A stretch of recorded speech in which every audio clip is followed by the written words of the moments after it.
예, 지금 저희들이 언약서의 내용들을 살펴보고 있습니다. 그래서 언약서의 내용들 가운데 이제 사회법에 대한 두 번째 섹션이고요. 그 가운데서 지난 시간에는 사람들 상의에 있었던 그런 상해 여기에 대해서 같이 내용을 나눴고, 오늘은 이제 가축과 관계되어 있는, 가축이 사람을 상하든 가축이 가축을 상하든 그 가축과 관계된 상해법에 대해서 나누고 있는 섹션입니다. 요 그 내용들을 보면은 저는 상당히 합리적이고, 그리고 참 공정하다, 좀 이런 생각들을 많이 하게 됩니다. 사람을 상하게 됐을 때, 또 동물을 상하게 했을 때 거기에 대해서 어떻게 처리해야 되는지 좀 충분히 현대 사람이지만 수긍할 수 있을 정도로 잘 돼 있다라고 보여집니다. 물론 그렇지 않은 부분이 있습니다. 나중에 같이 살펴보겠지만, 일단 처음에 28절부터 32절에서는 이제 소가 사람을 상해하는 그런 경우에 대해서 다루고 있습니다. 소가 남자나 여자를 받아서 죽이면 그 소는 반드시 돌로 쳐서 죽일 것이요, 그 고기는 먹지 말 것이며 임자는 형벌을 면하려니와, 소가 본래 받는 버릇이 있고 그 임자는 그로 말미암아 경고를 받았으되 단속하지 아니하여 남녀를 막론하고 받아 죽이면 그 소는 돌로 쳐 죽일 것이고 임자도 죽일 것이며, 만일 그에게 속죄금을 부과하면 무릇 그 명령한 것을 생명의 대가로 낼 것이요, 아들을 받든지 딸을 받든지 이 법규대로 그 임자에게 행할 것이며, 소가 만일 남종이나 여종을 받으면 소 임자가 은 30세겔을 그의 상전에게 줄 것이요, 소는 돌로 쳐서 죽일지니라. 이제 소가 사람을 받는데 처음에 남자와 여자에 대해서도 이야기를 하고, 중간에 보면 아들과 딸에 대해서도 이야기를 하고, 그러니까 미성년자가 되겠죠. 미성년자를 받는 이런 케이스도 나와 있고, 남종과 여종을 받는 이런 케이스도 있습니다. 단 여기서 좀 주의하게 봐야 될 게, 일반 남자와 여자를 받아서 소가 죽인다면 그 소는 당연히 죽임을 당하고, 그 임자 또한 어떻게 되냐, 만약에 받는 버릇이 없는 소가 우연하게 죽인 것이라면 임자는 살려주고, 만약에 그전에도 사람을 갖다가 상해한 적이 있는 그 소가, 임자가 이미 경고를 한번 받은 케이스가 있다, 그랬는데도 불구하고 단도리를 못해서 그 소가 또 사람을 받아서 죽게 됐다면 그 소도 죽일 뿐만 아니라 그 임자까지도 죽여라 라고 이야기를 합니다. 사실은 어떤 소가 사람을 들이받을 위험성이 있다라는 사실을 인지한 주인은 그 소를 굉장히 신경 써서 관리를 하든지, 아니면 아예 그런 싹을 없애려면 본인이 그 소를 죽여버리든지, 둘 중에 하나를 택해야 되겠죠. 만약 그렇지 않으면 자기의 이 생명조차도 위험을 당하는 이런 케이스가 있을 수 있다는 것입니다. 오늘날에도 사실은 도시에서 소를 키우지는 않지만, 시골에서도 소가 사람을 들이받아서 죽는다 이런 케이스는 거의 없지만, 제가 봤을 때 가끔 있는 케이스가 개가 사람을 물어서 죽이는 케이스예요. 얼마 전에도 있었죠. 아파트에서 그 연예인이 키우고 있었던 개가 아래층의 할머니를 물어서 죽게 됐죠. 근데 이제 그 죽게 된 케이스가 사실은 처음 그 개가 일어난 게 아니고 그전에도 사람을 물었던 전력이 있었던 개. 미국 같은 데서는 개가 사람을 물었다 그러면 그 개는 무조건 총살입니다. 무조건 죽이고요. 총살을 하든지 주사로 죽이든지 무조건 개는 죽이고, 그리고 그 주인에게도 엄청나게 사실은 벌금을 물리거든요. 그래서 개가 지나가는 사람을 물어서 죽지 않다 하더라도 어떤 상해가 입었다 그러면 최소 500만 원입니다. 그러니까 이제 개 단속을 엄청나게 잘해야 되는 거죠. 그래서 남의 개를 갖다가 만지려고 하다가 그 개가 무는 케이스에도 최소 그 사람이 500만 원을 물어줘야 돼요. 무는 버릇이 있는 개는 그래서 상당히 사회적으로 이 페널티를 많이 줍니다. 근데 우리나라 같은 경우는 그렇게 물어서 사람이 이제 치료를 받다가 며칠 뒤에 죽었는데도 그 개를 죽이지도 않죠. 그 동물은 우리 가족이다, 반려견이다, 뭐 이렇게 해가지고 그 개를 살려주는데 사실은 좀 인간을 동물과 같은 수준으로 좀 보고 있는 이런 케이스들이 있죠. 근데 성경에서는 분명히 인간과 동물은 차등이 있습니다. 인간만 하나님의 형상이고 동물도 함부로 다루는 그런 존재는 아니겠지만 동물과 인간 사이에는 분명히 차등을 두고 있어요. 그렇죠? 근데 오늘날에는 거의 동물을 인간같이 이렇게 취급하는 게 점점 일반화되어져 가는데 바람직한 것이 아닙니다. 동물보다도 인간의 인격, 인간의 존엄성 이런 부분들을 더 쳐주지 않는다면 사실 잘못된 법이라고 볼 수 있죠. 만약에 이 출애굽기 오늘 법에 의하면 그 개는 반드시 죽임 당해야 되는 것이 맞고, 만약에 이전에도 물었다, 그런 개였는데 사람을 물어서 죽였다, 그럼 그 주인도 돌로 쳐서 죽이라는 거예요. 그러니까 이런 케이스가 있었는지는 모르겠지만 상당히 동물이 사람을 죽이는 것, 거기에 대한 것도 있지만 사람이 그 사실을 알았는데도 불구하고 방치하는 것에 대해서도 철저하게 이렇게 해서 이 법은 상당히 좋다라고 생각이 듭니다. 근데 동물이 이제 사람을 죽였을 때 그 사람까지 돌로 쳐 죽이는 것이 이제 다소 이제 이 부분에 있어서 약간 비인간적일 수도 있겠죠. 그래서 어떠한 것이 있냐면 그 주인을 죽이지 않는 대신 속죄금을 내는 이런 부분들을 합의를 볼 수가 있었던 것 같습니다. 그래서 만약에 이 상해를 당한 측에서 그 소가 우리 아들을 죽였든지 아내를 죽였든지 그것 때문에 저 주인까지도 죽여버려야 된다라고 하면 그 주인도 죽이지만, 만약에 요 상해를 입은 측에서 이 합의를 봐서 그 사람은 살려주자라고 한다면 그 사람에게 속죄금을 반드시 주게 되어 있습니다. 보상금이죠. 그래서 그 사람의 생명을 살려주는 대신 속죄금을 준다, 이런 부분들이 등장을 합니다.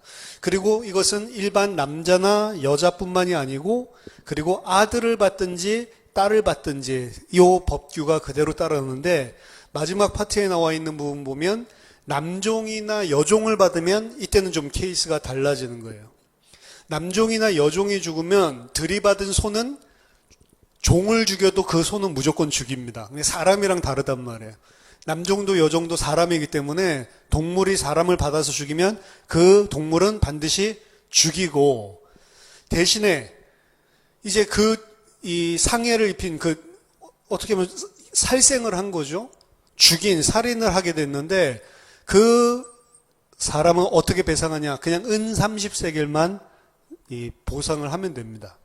그래서 그 주인의 입장에서 본다면 왜 30세겔이냐? 은 30세겔이 종의 몸값이에요. 그렇기 때문에 이 종의 개념은 이전 파트에서도 등장을 했지만 그냥 물건같이, 재산 소유같이 여기는 이런 관습을 그대로 반영을 하고 있는 겁니다. 그래서 자유인을 죽였을 때는 자기도 목숨을 담보로 사실은 내놔야 되는데, 자유인이 아니고 종을 죽였을 때는 종의 가치는 은 30세겔밖에 하지 않으니까 은 30세겔로 처리를 하라라고 하는 부분들을 보여줄 수 있습니다.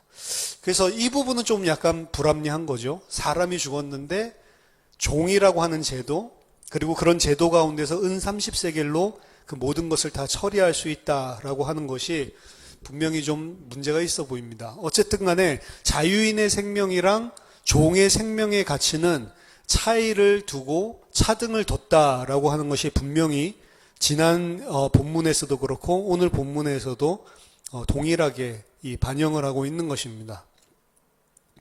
그래서 지난 시간에 저희들이 살펴봤을 때 예수님이 사실은 종된 우리를 위해서 십자가에 돌아가셨다라고 하는 것은 우리를 종으로 취급하는 것이 아니거든요.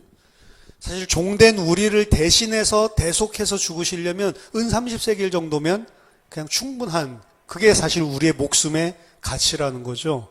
하나님은 주인이고 우리는 종이고, 하나님은 창조주고 우리는 피조물이고, 그 가치를 봤을 때 우리 대신해서 우리의 목숨값은 30세겔밖에 안 하는 거예요. 그래서 예수님이 우리의 목숨을 대신해서 십자가를 지실 이유까지는 없는 것입니다. 왜? 기껏해야 우리의 생명은 은 30세겔밖에 안 되니까. 나를 대신해서 죽는다라고 치면 우리를 만약 종대접하셨다고 하면 은 30세겔만 주시면 되는 거예요. 그렇죠? 그러면 우리는 모든 우리의 생명값을 다 속했을 만큼 아무 가치가 없는 자들이 종된 우리들입니다. 근데 예수님은 30세겔로 우리의 목숨을 대신한 게 아니고 우리를 자유자처럼 우리를 본인과 똑같은 사람으로 똑같은 존재로 취급을 해주셔서 십자가에서 죽으셨단 말이죠. 그렇죠? 생명을 생명으로 갚을 필요가 없는 종인데 저희를 종 대우하지 않으시고 하나님의 백성 그리고 자기 자신의 아들, 자기 자신과 동등한 형제로 대우하시는 게 우리의 대속값을 자기의 목숨으로 치러주시는 거란 말이죠. 그래서 어떻게 본다면 이 종을 은 30세겔로 처리해야 마땅한 것이다 라는 것을 보여주고 있지만 하나님이 예수 그리스도를 보내서 우리를 대속하실 때는 종으로 대속을 해준 게 아니고 우리를 자유인으로 그의 아들들로 그와 똑같은 이런 하나님의 백성들로 취급을 해주셨다는 것들을 볼 수 있는 오히려 은혜를 볼 수 있는 대목이 존재를 합니다.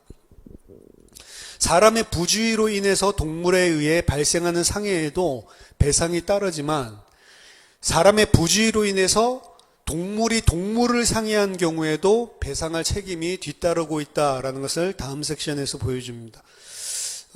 그래서 이제 동물들 사이에서도 동물이 동물을 해하는 경우에 어떤 식으로 해결을 해야 되는지 특히 35절, 36절에 나와 있죠.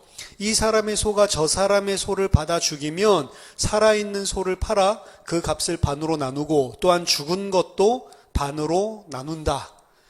여기는 이제 동등한 우발적으로 아예 발생했다라고 보기 때문에 이거는 아예 공평하게 살아있는 것도 값을 반으로 나누고 죽은 것도 아마 먹겠죠. 반으로 나눠서 그렇게 공평하게 가진다. 하지만 여기도 그 소가 본래 받는 버릇이 있는 것을 임자가 알고 있었다라고 한다면 그 알고 있는 주인이 모든 것을 다 배상해야 되는 거죠. 소는 소로 갚을 것이고 만약 그 버릇 있는 소가 받아 죽이면 그 살아있는 소로 대신해서 갚아줘야 된다라는 거죠. 죽은 것은 그 자신이 차지할지니라. 그래서 사람이 부주의해서 동물 사이에서 발생한 상해도 제가 봤을 때는 상당히 공정하게 잘 이 법이 제정을 하고 있다라고 보여집니다. 그리고 마지막 33절, 34절에 나와 있는 내용은 이 구덩이를 열어두거나 구덩이를 파고 왜 구덩이를 열어거나 왜 구덩이를 팠는지 이 부분은 정확하게 나와 있지는 않은데 덧칠 수도 있고 아니면 공사를 하다가 그냥 놔뒀을 수도 있고 뭔지는 정확한 상황은 모르겠습니다. 좌우지간 내가 구덩이를 파뒀는데 거기에 소나 나귀가 빠져서 죽는다면 그러면 그 구덩이 판 주인이 잘 보상하여 짐승의 임자에게 돈을 주고 그 살아있는 값을 치러서 살아있는 것들을 살 수 있는 돈을 주고 죽은 사체는 본인이 취할 수 있다. 이렇게 등장하죠. 그래서 이 오늘 법에 보면은 모든 것들을 다 공평하게 처리를 하는데 그 공평이 어디까지 가냐면 내가 이 소가 들이받을 버릇이 있냐 없냐를 아느냐에 따라서 이 가중처벌이 된다는 거예요. 그리고 구덩이를 판 것도 마찬가지입니다. 구덩이를 일부러 팠든 아니면 우연히 팠든 죽었을 때에도 감당을 해야 되는 거예요. 만약에 그걸 일부러 팠다 그렇더라도 자기가 만약에 그런 상해를 입혔으면 다 갚는 거죠. 이 들이받는 소라고 하는 법은요. 이 출애굽기에도 등장을 하지만 고대 근동지방에 있는 함무라비 법전이나 이런 데 보면 다 등장을 해요. 그냥 고어링 이 들이받는 버릇이 있는 소, 들이받는 버릇이 없고 그냥 일반적으로 생긴 소 이런 부분이 거의 읽어보면 여러분 깜짝 놀랄 정도로 거의 비슷하게 이렇게 등장하는 내용입니다. 물론 종이나 이런 부분들에 대해서 다루는 것들은 약간 다르지만 어쨌든 들이받는 버릇이 있는 소, 들이받는 버릇이 없는 소 여기에 대한 구분을 분명히 하고 있는 그런 법적인 내용인데요. 일단은 내가 그런 버릇이 있는 줄 알고서도 방치해서 생기는 법은 꼭 내가 살인한 것과 똑같은 그런 이 법으로 다스리고 있는 것들을 특별히 오늘 법안에서 볼 수가 있습니다. 아는데도 방치했으면 이로 인해서 발생한 손해에 대한 모든 배상은 알면서도 그 죄를 지은 거죠. 알면서도 그 소를 방치한 자, 그 자에게 모두 다. 어떻게 보면 고범죄라고 볼 수 있죠. 그래서 모르고 짓는 죄가 있고 알고 짓는 죄가 있는데 알면서도 짓는 죄가 훨씬 더 중하게 여긴다. 이런 법칙이 오늘 이 가축에 대한 배상법에서도 등장을 합니다. 이 안에서 이제 우리가 여러 가지 내용들을 이제 유추를 해봐야 되는데, 가축에 대한 법이지만 사실 하나님께서 이 말씀을 우리에게 주실 때에는 가축을 위한 것이 아니죠. 바울도 신약에서 그런 부분들을 해석을 합니다.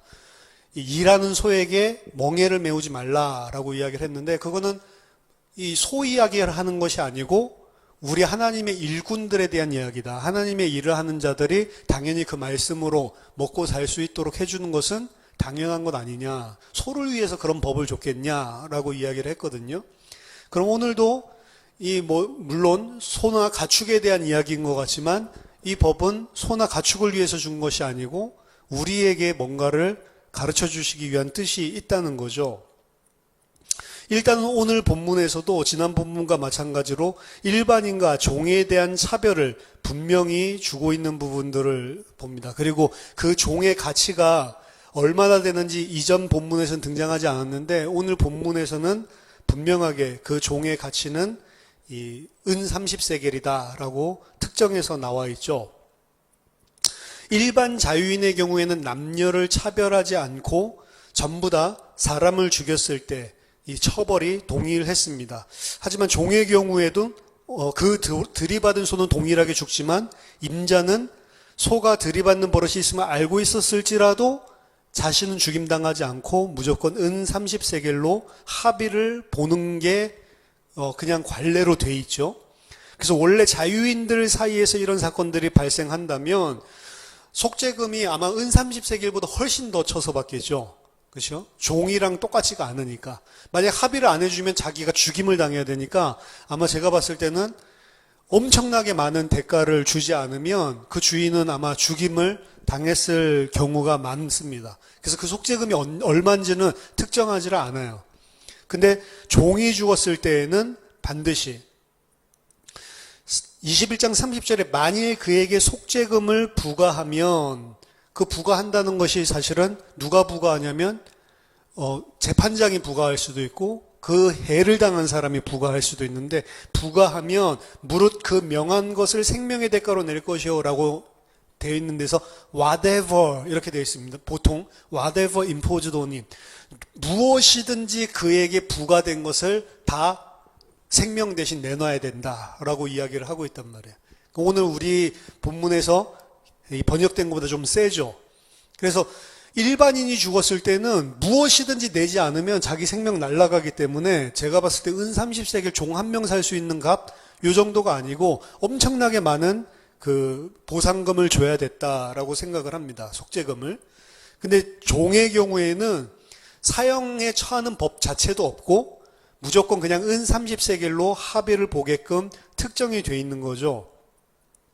이것은 짐승을 잃었을 때 어떤 면에서 이 짐승을 잃어버렸을 때 짐승으로 갚아라 하는 것처럼 이 종을 재산의 하나로 그냥 취급하는 그렇게 여기는 것으로 보여주는 것입니다. 그래서 자유인과 거의 똑같은 대접이 하지 않을 뿐만 아니라 그냥 짐승같이 똑같은 재산 취급을 하고 있는 부분들을 보여주고 있는 거죠.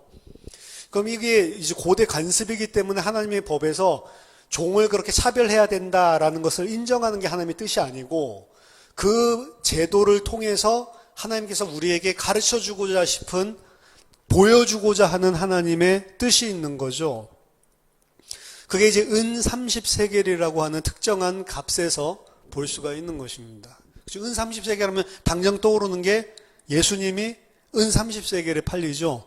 근데 은 30세겔이라고 하는 딱 요 단어를 성경에서 찾아보면 딱 세 군데서만 등장합니다. 가룟 유다 파는 곳에서 등장을 하고, 또 하나가 스가랴서 11장. 그래서 스가랴서 11장의 이야기를 사실은 마태복음 27장에서 가룟 유다 파는 걸로 똑같이 설명을 하고 있는 거거든요. 스가랴서 11장 보면 11장 4절부터 보면 여호와 나의 하나님이 이르시되 너는 잡혀 죽을 양떼를 먹이라. 이 스가랴에게 명령하시는 겁니다. 잡혀 죽임을 당할 수밖에 없는 그 양떼들을 먹이라라고 합니다. 사들인 자들은 그들을 잡아도 죄가 없다 하고, 그들을 잡아도는 이제 도륙을 해도, 이 사들인 자들은 그들을 도륙을 해도 자기들은 아무 죄가 없다라고 이야기해요. 왜? 자기들이 돈 주고 샀으니까. 그리고 판자들은 말하기를 내가 부유하게 되었은즉 여호와께 찬송하리로다. 그리고 그들의 목자들은 그 양들을 불쌍하게 여기지 않는도다.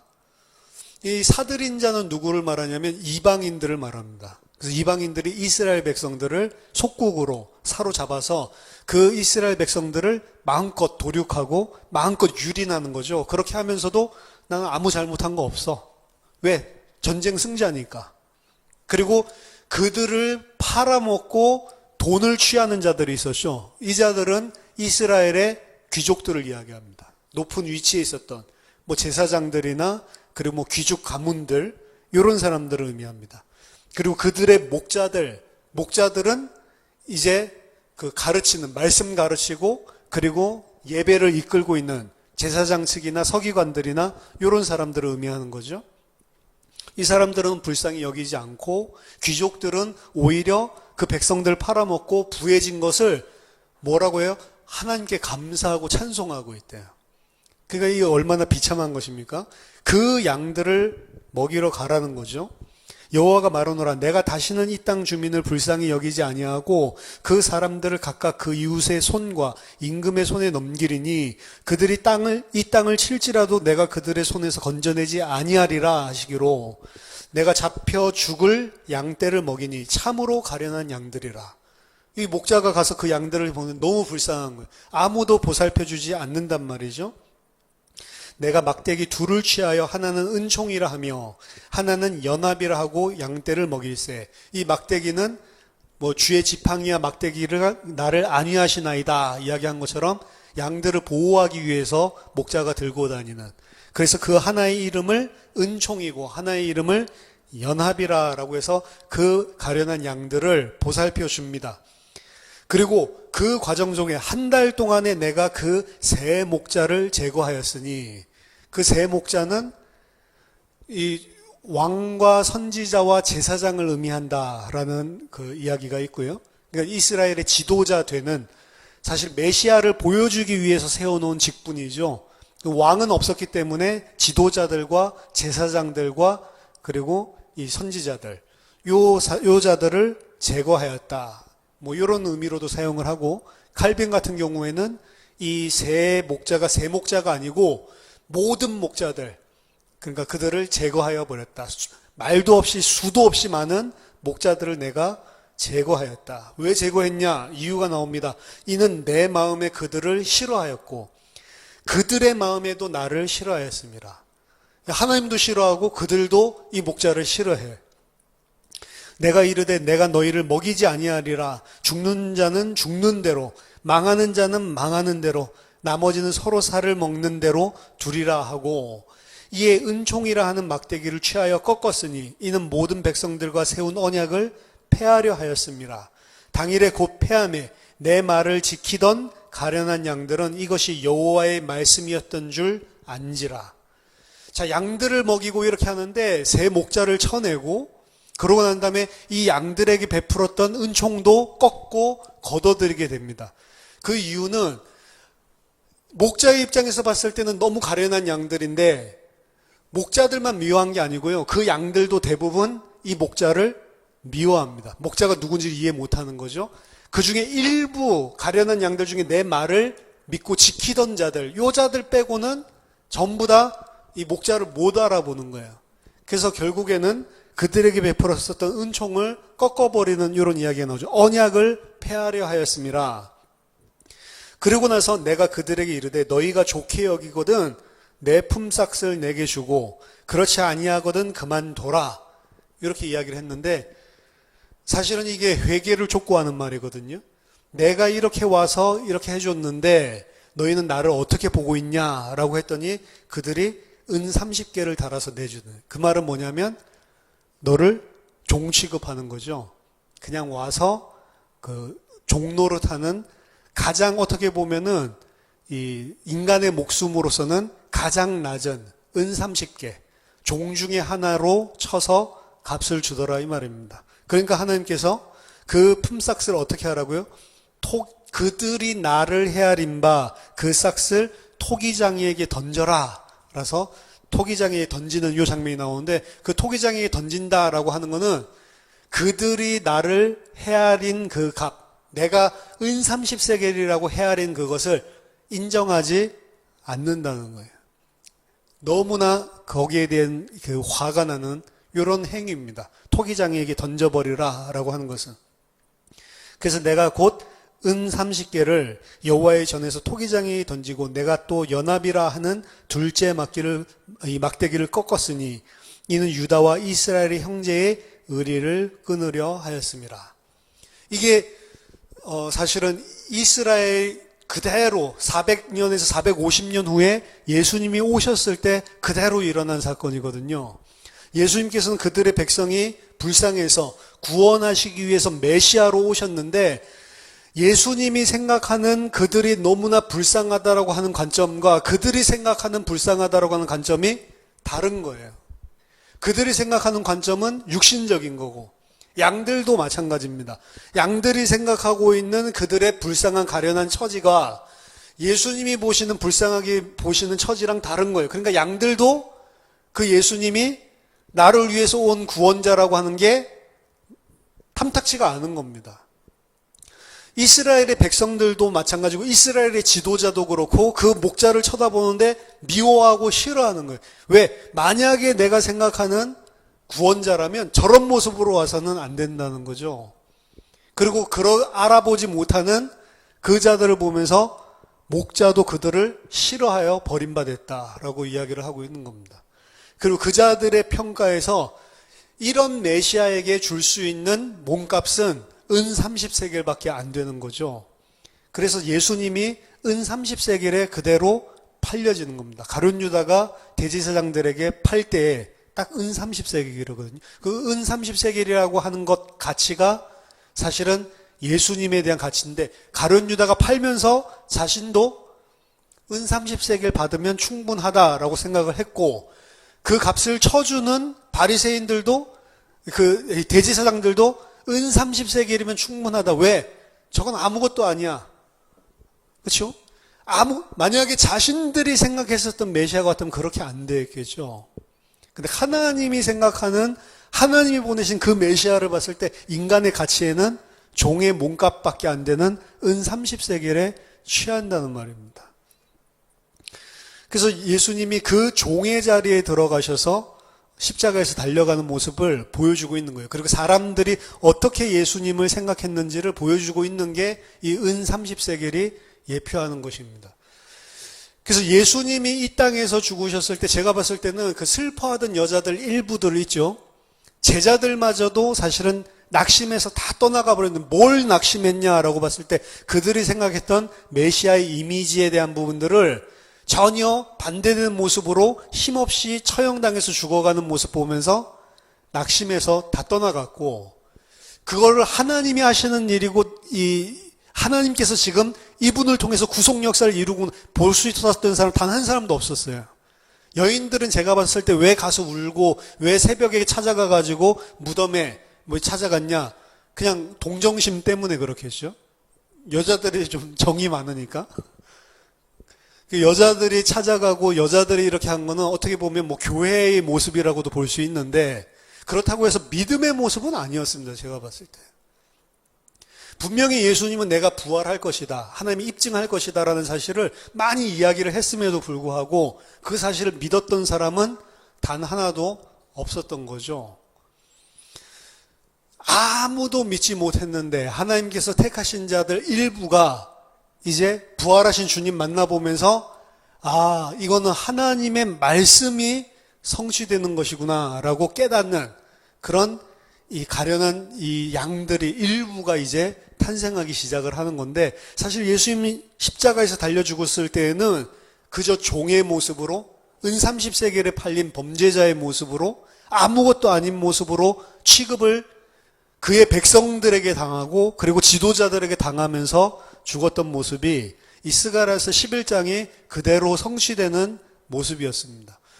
나중에 가룟 유다는 아마 예수님 정도의 능력이면 로마 병사가 죽이려고 할 때 그 전능한 하나님 아들의 능력으로 로마를 깨트리겠다, 아마 요걸 상상을 했었을 건데, 그러지 않고 힘없이 변명도 하지 않고 끌려가서 째째게 맞고 곧 죽을 것 같으니까 내가 죄 없는 사람을 팔았다 하면서 은을 돌려주니까 그들이 받지 않죠. 그래서 네가 죄 지었고 네가 팔았으니까 너나 죽어라, 네가 그 죄값 저주 다 받아라 라고 아예 그 돈 받아주지도 않고, 가룟 유다는 그래서 그 돈을 던져놓고 자기 혼자 자살을 하는데, 그 돈을 가지고 이 사람들이 이 부정한 돈이다 이렇게 해서 하필이면 토기장이의 밭을 그대로 사서 스가랴서 11장이 그대로 이 성취되는 것들을 보여주고 있습니다. 그래서 예수님은 처음부터 제자들에게 말씀하시는, 내가 온 것은 섬김을 받으러 온 것이 아니고 도리어 섬기려 하고, 마가복음 10장 40절, 많은 사람들을 위하여 대속물로 주기 위해서 내가 왔다. 섬기려 하고, 그 섬긴다라고 하는 게 종의 모습으로 왔다는 것이고, 종의 일을 하기 위해서 왔다. 근데 마땅히 그를 알아봤다면 종으로 헤아릴 것이 아니고, 아니 어떻게 당신이 그렇게 할 수 있습니까 해야 되는데, 모든 사람들이 하나님께서 택하신 자들까지도 다 포함해서 그를 어떻게 여겼어요? 종으로 여겼다는 거죠. 마땅하게 종으로 여기고 은 30세겔 정도로 여겼다는 거죠. 그래서 이 출애굽기 21장에서 이 종값을, 이 사람 몸값을 갖다 은 30세겔로 여기고, 그리고 왜 이런 법이 하나님 같으면 평등한 법으로 너희들 잘못했어, 인간은 차등이 없는 거야, 이런 식으로 정정을 해줘야 되는데, 그들이 가지고 있었던 고대 관습 그대로를 다 용인하면서 법에 마치 인정해 주는 것처럼 이야기를 하는 것은, 그 법을 인정해 주려고 하는 것이 아니고 너희들이 생각할 때 그렇게 하찮은 그 종, 그런 모습으로 와서 너희들을 죽기까지 섬길 종의 모습으로 내 아들을 보내겠다라고 하는 것을 깨닫게 하기 위해서 사실은 이 법을 그대로 두고 있다라고 봐야 바른 것 같습니다. 그래서 하나님께서 우리의 죄를 대속하기 위해서 본인이 종의 모습으로, 그리고 우리는 어떻게 대접했어요? 종의 모습으로 왔기 때문에 종으로 치부로 하고 은 30세겔 정도로 우리들이 그들을 여겼다는 거죠. 또 한 가지를 더 생각해 보자면, 예수님을 어떻게 취급을 하고 있어요? 종 취급을 하고 있다고요. 예수가 메시아고 하나님이고 나의 왕이고 나의 주인데, 그 하나님의 손길을 깨닫지 못한, 구원받지 못한, 택함받지 못한 사람들은 어떻게 예수님을 활용하냐면 나를 섬기는 종으로 활용하는 거예요. 그렇죠? 우리가 예수님을 믿는다라고 이야기를 하면서 실제로는 예수님이 내가 필요한 것들을 채워주는 자로, 내가 부리는 종으로 삼을 때가 많다는 거죠. 자, 이 이야기들은 우리들이 지금까지 많이 들었고 그리고 많이 알고 있었던 그 진리입니다. 그런데 오늘 본문에서 하나 더 이야기할 거는, 진리를 아는 자일수록 더 두려워해야 된다는 겁니다. 왜냐하면 알고도 죄를 범하는 거는 가중처벌이에요. 그렇죠? 이 소가 들이받는 성질이 있는 것을 알고도 만약에 그걸 허용해 놓으면, 몰랐으면 죽임 안 당하는데 알면 어떻게 된다고요? 죽임 당한다고요. 죄를 짓는데 죄인 줄 모르고 짓는 사람들은 오히려 괜찮습니다. 왜? 모르고 하는 거니까 경감이 되는데, 진리를 안다고 하는 사람 아는데도 불구하고 그 죄를 짓는 자, 그 자리에 있는 자는 어떻게 한다고? 가중처벌한다.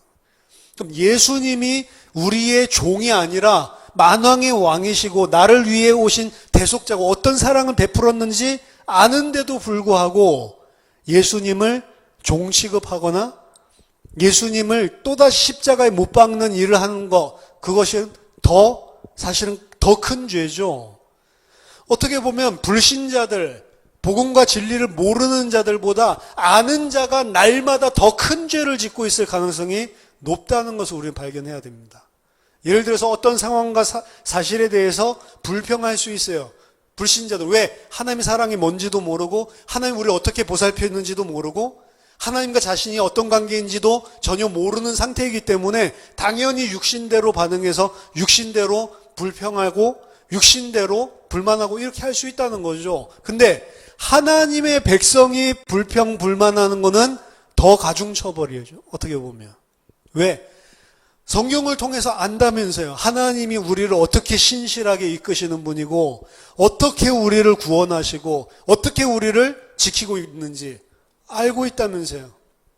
알고 있는데 똑같이 육신적으로 세상적인 기준으로 반응을 한다고 하는 것은 어떻게 보면 가중처벌이죠. 그래서 알고 있는 자가 더 두려워해야 돼요. 어떻게 보면. 아는 자가 십자가의 예수를 다시 한번 못 박을 가능성이 더 높은 겁니다. 알면서도. 모르기 때문에 십자가에 못 박아 죽이는 사람보다 알면서도 또 십자가에 못 박고 있는 사람, 분명히 거기에 경중의 차이를 두고 있습니다. 그래서 빌립보서 2장 12절 보면 바울은 그러므로 나의 사랑하는 자들아 너희가 나 있을 때뿐 아니라 더욱 지금 나 없을 때에도 항상 복종하고 두렵고 떨림으로 너희 구원을 이루라 라고 이야기를 하는 거예요. 두렵고 떨림으로 이루라. 고린도전서 10장 12절에서는 그런즉 선줄로 생각하는 자는 넘어질까 조심해라. 선줄로 생각하고 있는 자가 넘어질 가능성이 높다는 거예요. 왜? 자기는 섰다라고 자만하고 있거든. 근데 여러분, 내가 섰다라고 생각을 하는 것 그 자체가 벌써 넘어질 수밖에 없는 조건을 가지고 있는 거예요. 우리가 하나님을 온전하게 알지 못한다고요. 더 알아가야 되고 아직도 모르는 영역이 너무나 많고 모르기 때문에 넘어질 수밖에 없는 연약한 자라는 것들을 인식을 하고 있는 자는 안 넘어질 수 있지만 그걸 모르고 나는 다 안다라고 생각하는 사람은 넘어지기가 쉽습니다. 마귀는 에베소서 6장 11절부터 13절 보면 우리가 하나님 뜻 안에서 무엇인가를 정말로 믿음으로 충실하게 잘하는 것을 두려워하지 않습니다. 뭘 두려워하고 왜 전신갑주를 입으라고 했냐면 너희들이 모든 일을 행한 후에 서기 위함이다 라고 이야기했죠. 모든 일을 행하는 것 두려워하지 않아요. 왜? 모든 일 행한 후에 교만으로 쳐서 넘어뜨리면 되고 모든 일 행한 후에 본인이 섰다고 생각하는 그것을 통해서 그를 넘어뜨리면 되니까. 그래서 실컷 해라. 은혜 받을 때도 실컷 은혜 받아라. 왜? 은혜 받고 난 다음에 내가 넘어뜨리면 되니까. 넘어뜨릴 수 있는 이 우리의 약점들, 결점들 잘 알고 있으니까 넘어뜨릴 수 있다는 자신감이 있는, 그래 실컷 해라. 그래 할렐루야 해라. 그렇게 해놓고 넘어뜨리면 되니까. 그래서 선줄로 생각하는 자는 넘어질까 조심하라 라고 이야기를 하는 거고 마귀는 모든 일을 다 행하게 해놓고 마지막에 넘어뜨린단 말이에요. 이 대형교회 막 이런 이야기들을 문제점들에 대해서 이야기하는데 대형교회에 이렇게 문제점이 있는 분들이 처음부터 문제점이 있는 게 아닙니다. 오히려 처음에 시작할 때 순수하게 시작하고 하나님 섬기는 마음으로 되게 진짜 낮은 자세에서 그렇게 했었던 분들 많이 있어요. 근데 언제요? 커지고 세력이 세지고 힘 있는 위치에 올라가면 넘어지는 케이스가 많은 거죠. 왜? 본인이 하나님이 쓰시는 종이다 이렇게 생각을 해요. 사실은 어떻게 생각해야 돼요? 하나님이 쓰는 것 자체를 죄송해하고 왜 나 같은 것을 쓰지? 사실 이런 마음을 계속 품어야 되는데 그게 아니죠. 이제 내가 하나님이 당연히 쓸만해. 그래. 난 이런 사람이야. 그 노예나 목사님들 모임 가서도 목에 힘이 들어가는 거죠. 그게 내가 한 일이 아니고 하나님이 한 일이라면 나는 아무 쓰임 받을 수도 없는데 하나님이 나를 통해서 일하신 것을 진짜로 믿는다면 목에 힘 들어갈 이유가 없는 거죠. 근데 사람은 전부 다 무엇인가를 행하고 난 다음에 그렇게 넘어지기가 쉬운 것입니다. 그래서 진리를 아는 사람일수록 더 조심해요. 왜? 진리를 아는 사람이 넘어진 건 모르는 사람이 넘어지는 것과 비할 수 없는 더 큰 죄이기 때문에. 그렇죠? 그래서 예수님이 이 땅에 오셨을 때 예수님이 비판하고 꾸짖고 이런 일들을 일반 백성애들에게는 거의 하지를 않으세요. 누구에게만 해요? 거의 서기관, 바리새인, 지도자들에게만 하죠. 그 지도자들에게 왜? 그 지도자들을 안다고 하는데 사실은 섰다고 생각하는데 넘어진 자들이거든요. 진리를 모르는 자들이죠. 근데 이게 제가 봤을 때 서기관들과 바리새인뿐만이 아니고 복음과 진리를 안다고 생각하는 우리도 마찬가지란 말입니다. 우리도 안다라고 생각하면 어떻게 되냐? 교만의 자리에 서게 돼 있단 말이에요. 그렇죠? 그 순간이 바로 넘어지는 것입니다. 서기관들과 바리새인을 보고 너희는 한 교인을 얻기 위해서 바다 위 육지 땅끝까지 가서 그를 데리고 와서 너희보다 더 배나 마귀의 자녀로 만드는구나. 지옥 자식으로 만드는구나 라고 예수님이 꾸짖으시죠. 그래서 우리는 야고보서 3장 1절에서 이야기하는 대로 선생된 우리가 더 큰 심판을 받을 줄 알고 선생이 많이 되지 말라라는 말을 기억할 필요가 있습니다. 선생되었다라고 하는 건 그래도 남에게 하나님의 말씀을 가르쳐주고 진리를 가르쳐줄 수 있을 정도로 뭔가 하나님의 은혜를 많이 받고 그리고 진리에 대해서 깨우친 사람인데 그 진리에 대해서 그렇게 깨우친 사람일수록 뭐라고요? 더 큰 심판을 받을 줄을 깨닫고 선생이 되려고 하지 마라. 많이. 그렇게 이야기를 하죠. 그 선생이 필요 없다는 말이 아니고 그만큼 넘어지기 쉬운 자리에 있다는 거예요. 그래서 일반적으로는 복음을 깨달은 사람이 다른 사람을 더 잘 정죄합니다. 복음을 깨닫고 진리를 더 많이 알수록 다른 사람이 연약한 것들을 더 잘 발견하고 눈에 더 잘 보이거든요. 근데 그럴 경우에 예수님은 항상 네 눈에 있는 들보부터 뽑아라. 남의 눈에 있는 티끌 뽑아주려고 하지 말고. 그렇죠? 내 눈에 들보가 박혀 있는 줄은 모른다는 거죠. 들보는 프레임, 틀입니다. 내가 사람을 보는 틀. 그게 진리라고 생각하지만 그 진리가 나의 것이라고 내가 그 진리를 가졌다. 그 교만에 섰을 때 그건 들보가 되는 거예요. 그래서 그거 가지고 계속 판단하고 정죄하는 자리에 서게 되는 거죠. 또 하나 경계하는 거는 누가복음 12장 47절 48절에 주인의 뜻을 알고도 준비하지 아니하고 그 뜻대로 행하지 아니한 종은 많이 맞을 것이요 알지 못하고 맞을 일을 행한 종은 적게 맞으리라. 물은 많이 받은 자에게는 많이 요구할 것이요 많이 맡은 자에게는 많이 달라 할 것이니라. 그러니까 적게 알고 몰랐으면 별 요구할 게 없는데 알수록 우리에게는 더 많은 것들을 요구한단 말이에요. 그러니까 많이 알수록 더 안 좋은 진짜 많이 받은 것을 은혜로 내가 가지고 있지 않는 한 그건 위험수단이 될 수밖에 없는 것입니다. 그렇죠? 그러니까 머리로 받으면 안 되고 진짜 가슴으로 은혜로 그걸 받지 않으면 그 모든 것은 오히려 다 독이 되는 게 이 진리의 말씀이라는 거죠. 야고보서 4장 17절에서는 사람이 선을 행할 줄 알고도 행하지 아니하면 그거 자체가 죄다라고 이야기를 합니다. 그래서 오늘 법에 있었던 이 내용들이 이 주인에 대한 책임에 대한 것들이 그 주인이 알면서도 들이받는 버릇이 있는 것을 알면서도 방치했을 때 문제가 생기듯이 신약에서도 원리가 똑같아요.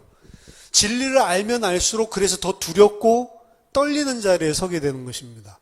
몰랐을 때에는 그냥 야 구원받았고 할렐루야고 좋은 것 같지만 진리를 알면 알수록 사실은 우리 안에 죄성이 더욱더 보이기 시작을 하고 진리를 알면 알수록 나 같은 놈이 진짜로 이 구원받은 자가 맞나? 이런 갈등도 오히려 생기는 게 맞아요.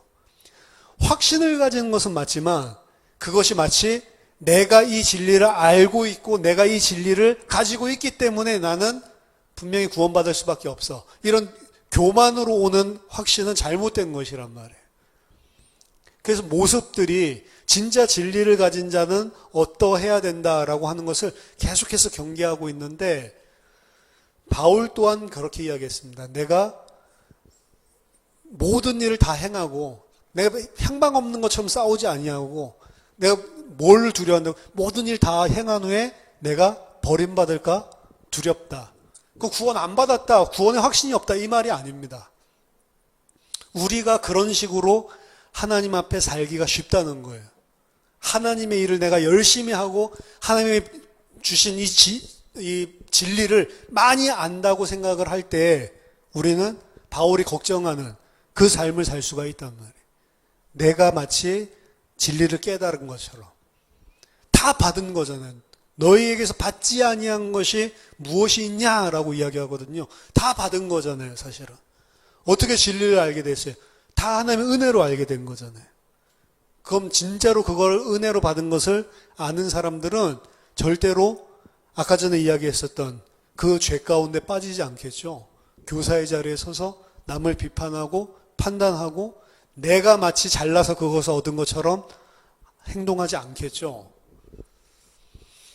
그래서 오늘 법은 우리들에게 많은 것들을 깨닫게 해줍니다. 예수님께서 어떤 모습으로 오셨고 예수님께서 우리의 죄를 담당하시는데 그 죄인된 우리들, 깨닫지 못한 우리들은 그 예수님을 그 모양 그대로 나의 종 취급을 하고 은 30세겔 정도의 가치로 예수님을 평가해 버린다는 거죠.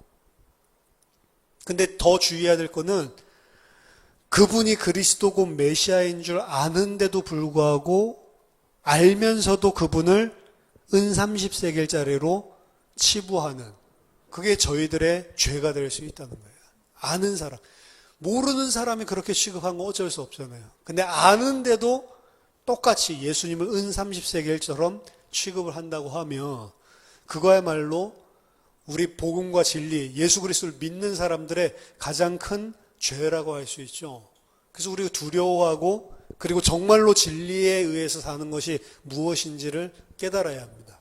은 30세겔은 아니지만 30세겔이라고 하는 게 하나 더 나와요. 레위기의 법에 보면 우리 사람들을 다 속전하기 위해서 하나님께 드리는 것들이 있는데 이게 종류에 따라서 다 다릅니다. 일반 성인 남성들은 성전 세겔로 50세겔로 속전을 하게 돼 있어요. 근데 30세겔은 누구냐? 여자예요, 여자. 성인 여자. 여자는 30세겔. 20세 미만, 13세부터 19세, 거기까지는 20세겔. 그래서 요셉이 팔려갈 때 17세에 팔려가잖아요. 그래서 20세겔에, 은 20세겔에 팔려가거든요. 온전한 사람도 아니라는 거죠. 아직 너무 어리니까. 청소년이라는 이야기죠. 은 30세, 성소세겔 30세겔로 속하는 존재는 이 여자입니다, 여자.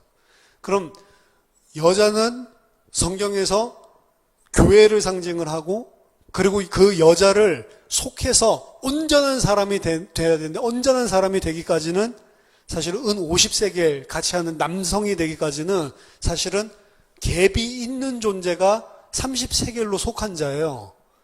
그러면 교회를 위해서 하나님의 백성을 위해서 30세겔로 예수님이 팔려가시고 대신 죄를 지셨다는 것은 여자 교회를 위해서 구원하신 것이고 그 교회는 아직 온전한 남자가 되지 못한 상태로 어떻게 보면 성장할 필요가 있는 거죠. 그럼 우리 모든 자들은 이 땅의 신부로 그리스도의 신부로 교회로 우리들이 이 땅에 남아있는 것은 성장하는 거예요. 온전한 씨를 가진 남자로 성장하기 위해서 사실은 존재를 하고 있는 것인데 하나님께서 내가 아직 성장해야 된다라고 생각을 해서 이 땅에 남겨두셨다면 우리는 교만할 수가 없는 거죠. 왜?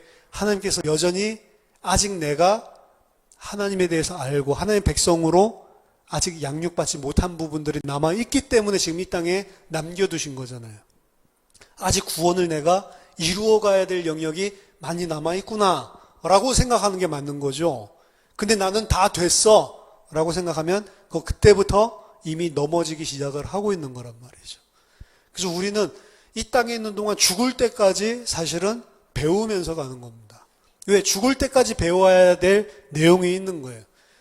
죽을 때까지 우리는 완성되지 않은 상태라고 보면 됩니다. 그래서 하나님께서 우리에게 계속 그 교육 과정을 허락해 주시고 있는 거예요. 우리는 절대로 교만할 수가 없는 것입니다. 그렇죠? 말씀을 보고 볼수록 저도 사실은 출애굽기 자체를 전체 40장을 이전부터 요약을 해가지고 전체 프레임은 가지고 있는데 사실 이런 법들 깊이 있게 상고할 수 있는 시간이 있었겠습니까? 저는 창세기 가지고 거의 5경 전공을 했었어도 창세기 가지고 붙들고 창세기도 1장에서 4장 거의 그것만 붙들고 살았거든요. 사실은. 성경을 진짜로 정독을 해가지고 그 안에 있는 내용들 다 주석 찾아가면서 그리고 그 안에 있는 원어들 찾아가면서 이렇게 공부한 적이 없어요. 지금 공부 더 많이 하는 것 같아. 신학교 다닐 때보다. 그렇죠? 근데 아직 출애굽기 두 번째 책도 아직 다 못했잖아요. 66권 있는데 이거 언제예요? 그럼 66권이 똑같은 걸 반복하고 있냐? 아니거든요. 다각도에서 진리는 하나지만 다각도에서 하나님께서 우리에게 이런 모양으로 저런 모양으로 우리에게 깨닫게 해주시고 가르쳐 주시는 은혜들이 각각 다양한 은혜들이 이 속에 있는 거잖아요. 근데 어떻게 우리가 성경을 그리고 하나님의 진리를 다 안다라고 교만을 할 수가 있어요? 불가능한 것이죠. 그래서 오늘 이 본문의 말씀은 구원받은 사람에게 깨닫게 해주는 게 많다라고 생각합니다. 우리가 그 구원하러 오신 그리스도를 어떻게 취급했는지에 대한 부분도 내가 그리스도를 십자가에 못 박아 죽일 때 그 예수를 어떤 취급했는지 나의 죄와 그리고 내가 그리스도 앞에서 얼마나 송구한 존재인지 깨닫게 해줌과 동시에 그 은혜를 아는 자는 어떻게 살아야 되는지도 가르쳐 준다고 생각을 합니다. 그 은혜를 아는 자는 절대로 교만의 자리에 설 수가 없는 거죠. 그 은혜를 아는 자가 만약 그 자리에 선다면 경고를 하고 있는 것입니다. 그거는 모르는 자, 불신자가 하는 것보다 더 큰 죄인 줄 알고 두렵고 떨림으로 너희들이 받은 구원을 그리고 그 메시아를 너희들이 알아야 된다. 요거를 알 때 단순하게 짐승 어떻게 변상할지 요것이 아니고 우리가 하나님의 백성으로 당연히 살아야 될 내용들을 전달해주고 있는 것이 하나님의 은혜가 무엇인지를 가르쳐주고 있는 것이 이 가축 간에 생기는 이 상해 문제를 통해서 우리에게 주시는 말씀입니다. 모든 법들 하나하나가 사실은 우리에게 구원이 무엇이고 하나님의 은혜가 무엇이고 그 은혜를 받은 자에게서 마땅히 나와야 될 삶이 무엇이고 마음이 무엇인지에 대해서 가르쳐주고 있는 게 요 언약서인 것 같습니다. 그래서 사실은 이름이 언약의 책이지만 사실 그 내용 보면 별로 언약 같지가 않단 말이에요. 그냥 삶들 속에서 이런 문제들은 저렇게 그 자잘구레한 10계명에서 원리를 말하고 있다면 여기서는 디테일한 자질구레한 그런 법들을 원리를 설명해 주고 있는 것처럼 느껴지는데 이 책을 언약의 책이라고 이름을 지었단 말이죠. 24장에서. 왜 이게 언약의 책이냐? 이거는 다 하나님의 언약에 대해서 설명하고 있는 책이기 때문에. 그럼 이 법들을 볼 때에도 언약의 관점에서 하나님과 언약의 백성들 사이의 관점에서 봐야지 맞는 책이다 라고 생각합니다. 그래서 이 법 속에서도 하나님께서 우리에게 베풀어 주신 이 죄인에게 베풀어 주신 은혜를 알고 또 성장하는 그리고 성장할수록 더 겸손한 자리에 사실 성장을 했으면 가장 낮은 자리에 가더라도 다 알아서 올려주거든요. 근데 다 성장한 줄 알고 자기가 상석에 앉으면 예수님 뭐라고 하죠? 그보다 더 큰 상전이 오면 야, 너 좀 내려가라. 부끄럼 당하지 마라. 차라리 제일 말지에 있으면 아, 왜 거기 있으세요? 여기 있어야지.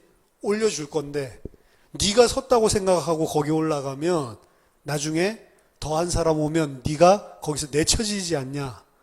그게 이제 우리 구원받은 사람이 가지고 있어야 될 당연한 마음이라는 거죠. 저와 여러분들이 그리스도께 생명을 빚진 자로, 그것도 그 생명을 살리기 위해서 오신 분을 내가 은 30세겔 취급했었던 죄인이라는 사실을 날마다 알고 감사로, 그리고 두렵고 떨림으로 우리가 구원받은 자리에서 하나님께 온전히 영광 돌리는 그런 주의 백성들 되길 예수 이름으로 축원합니다. 기도하겠습니다. 하나님 아버지, 은혜를 감사드립니다. 우리를 너무나 불쌍히 여기셔서 불쌍한 이 양들을 치시기 위해 목자로, 선한 목자로 이 땅에 오셨지만 그분을 우리는 은 30세겔 종으로 취급하며 그분을 십자가에 죽였던 그런 죄인입니다. 가룟 유다가 아니고 로마 병사들이 아니고 이스라엘 백성들이 아니고 저희들이 실제로 각자가 그 일을 행한 죄인임을 고백합니다. 하나님, 그 가운데서 그 죄인 취급, 당함심으로 말미암아 오히려 나를 살려주신 그 하나님의 은혜를 아는 송구한 자로, 당연히 그 갚을 길 없는 엄청난 나의 죄값을 다 탕감받은 그런 주의 종으로 하나님 살 수 있도록, 우리에게 참 진리가 하나님 우리 가운데 온전하게 세워질 수 있도록 성령으로 오늘도 은혜를 허락해 주시옵소서. 그래서 주님의 영광을 나타내고 주님의 백성으로 항상 주님을 높이고 정말로 진리를 가진 자로 하나님 이 땅 살 수 있도록 우리를 도와주시옵소서. 예수 그리스도 이름으로 기도하옵나이다. 아멘.